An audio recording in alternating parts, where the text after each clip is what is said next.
పప్పుచారు ఎలా చేసుకుందామో చూసేద్దామండి. సింపుల్ అండ్ టేస్ట్ చాలా బాగుంటుంది. దీనికోసం నేను కందిపప్పు తీసుకున్నాను. దాంట్లో 1 టేబుల్ స్పూన్ ఎర్రపప్పు తీసుకున్నాను. కందిపప్పు ఎక్కువ తీసుకున్నాను. ఎందుకో నేను తర్వాత చెప్తాను, వీడియో మధ్యలో స్కిప్ చేయకండి. దీన్ని నీట్గా వాష్ చేసుకొని వాటర్ వేసుకొని 1 స్పూన్ వేసుకోండి, పొంగకుండా ఉంటుంది. వేసుకొని కుక్కర్ స్టవ్ పైన పెట్టేసుకోండి. తర్వాత మనం దీనికి కావాల్సిన వెజిటేబుల్స్ ఏవి ఉన్నా సరే వేసుకోవచ్చు. దీనికి సాంబార్ సరిపడా 1 నిమ్మకాయ సైజ్ అంతా చింతపండు తీసుకోండి. నేనైతే సొరకాయతో చేస్తున్నాను. సొరకాయ, క్యారెట్, టమాటా, 1 టమాటా, పచ్చిమిర్చి ఘాట్లు పెట్టుకున్నానండి.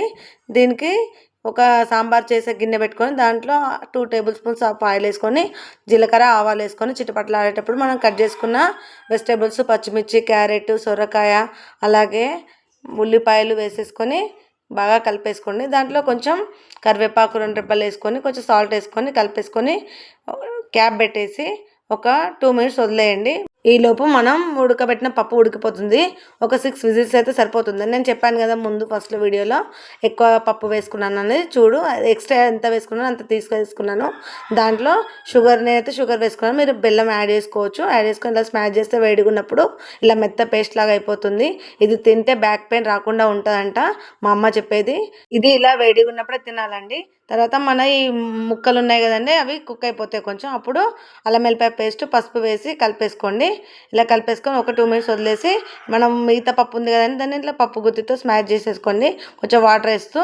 దాంట్లో ఇప్పుడు ముక్కలు కొంచెం కుక్ అయిపోయి ఉంటాయి కదండి, దాంట్లో ఇంకొంచెం కారం, అలాగే ఉప్పు, మనం కట్ చేసుకున్న టమాటా ఉంది కదండి, ముందు వేసుకోవద్దండి టమాటా.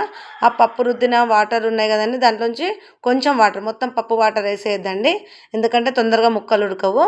అలా వేసేసుకొని కొంచెం ఒక బాయిల్ అయిన తర్వాత మిగతా వాటర్ కూడా పప్పు వాటర్ వేసేసుకోండి. అలాగే మనం నానబెట్టుకున్న చింతపండు గుజ్జును కూడా వేసేసుకొని కలిపేసుకోండి. మీరు కావాలంటే ఇంకొంచెం వాటర్ యాడ్ చేసుకోవచ్చు. ఈ టైంలోనే మనకు రుచి చూసి కావాల్సుకున్నంత సరిపడా సాల్ట్ వేసుకొని, నేనైతే జీలకర్ర మెంతుల పొడి, ధనియాల పొడి వేసుకున్నాను. అలాగే కొంచెం ఇంగువ, కొత్తిమీర, కొంచెం పుదీనా, అలాగే షుగర్ వేసుకున్నానండి. చూడండి ఒక 5 మినిట్స్లో అయిపోతుంది. ముక్క కూడా ఉడికిపోతుంది. ఎంతో టేస్టీగా ఉండే పప్పుచారు రెడీ. ఎలా వచ్చిందో కామెంట్ చేయండి.